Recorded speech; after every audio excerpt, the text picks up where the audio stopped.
On a on va dire deux grandes zones d'intervention. Île-de-France, où on travaille avec des Roms roumains et des réfugiés politiques et demandeurs d'asile originaires du Caucase Nord. Et des projets à l'international, projets de solidarité internationale au Nicaragua.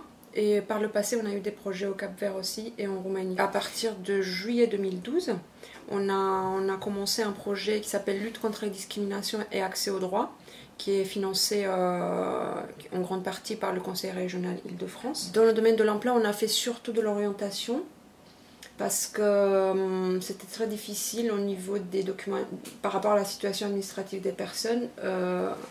On était un peu bloqué, notamment pour tout ce qui est inscription au Pôle emploi et accès à la collaboration avec des structures comme les chantiers d'insertion ou les associations intermédiaires. Ces structures-là, elles offrent un parcours d'insertion très, on va dire, global.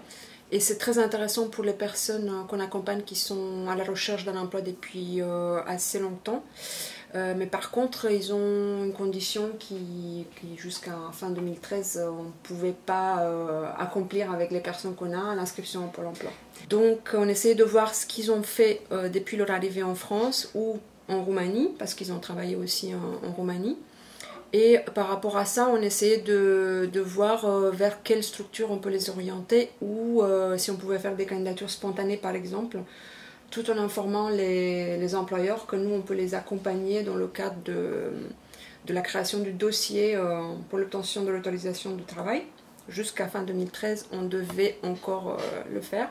Donc c'est un dossier assez lourd à monter, notamment pour les employeurs. Il y a des choses qui commencent à bouger beaucoup plus vite. Donc déjà, on a commencé à les inscrire tous au Pôle emploi à partir du 15 janvier. Donc il y a eu on faisait une préinscription avec eux et ensuite, suite à la préinscription, il y avait un rendez-vous de proposer au Pôle emploi.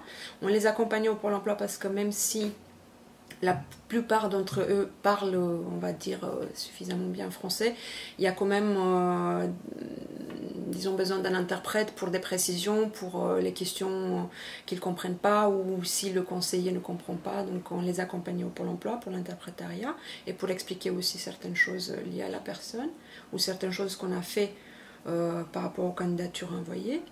Et suite au rendez-vous pour l'emploi, certains d'entre eux ont été orientés vers des dispositifs d'accompagnement spécial, comme mobilisation vers l'emploi par exemple, où ils sont accompagnés par des prestataires de Pôle emploi, de manière plus soutenue que ce que Pôle emploi peut faire. C'est vrai qu'il y a certains conseillers qui n'étaient pas forcément au courant de ces changements-là.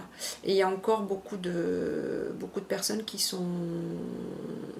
ne sont pas encore au courant, même dans les régies de quartier par exemple, ou des employeurs. Donc ce qu'on fait nous, on leur a fait en fait une fiche très courte où on explique ce qui se passe à partir de 1er janvier 2014, le fait qu'ils ont le droit de travailler sans permis de séjour et les éléments essentiels par rapport au changement. Et on leur donne cette fiche-là quand on leur donne les CV qu'on fait ensemble. Donc on leur dit de prendre cette fiche-là avec eux quand ils vont voir les employeurs. Comme ça, si les employeurs ne sont pas au courant, ils ont cette information-là tirée du site du ministère de l'Intérieur. Donc on a cité la source aussi, comme ça c'est sûr. On n'a pas forcément eu pour l'instant des informations concernant des discriminations parce que de toute façon maintenant la situation a évolué, donc ils ont le droit de travailler comme tous les autres citoyens européens. Maintenant, pour ce qui est de l'attitude en général, il y a l'attitude du public en général qui est discriminante. Donc chaque fois, moi en tout cas quand je suis dans les transports en commun et je vois des Roms dans les transports en commun, je vois déjà des personnes qui commencent à prendre leur sac plus près d'eux ou à avertir les autres qu'il y a des Roms dans le transport ou à se plaindre qu'ils sont mauvais. On a constaté aussi une méconnaissance du public en général. Donc les gens ils ne savent pas qui ils sont, ils font souvent l'amalgame Roms, Roumains. Ils ne savent pas que les Roms ne sont pas tous des Roumains, que les Roms sont aussi bulgares, ou tchèques, ou slovaques, ou hongrois. Donc Il y a des difficultés au niveau de leur maintien sur les lieux de vie parce que la plupart vivent soit sur les terrains, soit dans des squats qui sont souvent expulsés, des terrains qui sont souvent expulsés. Donc par rapport à ça, la situation reste quand même précaire au niveau logement. C'est la précarité pour la plupart de ces personnes.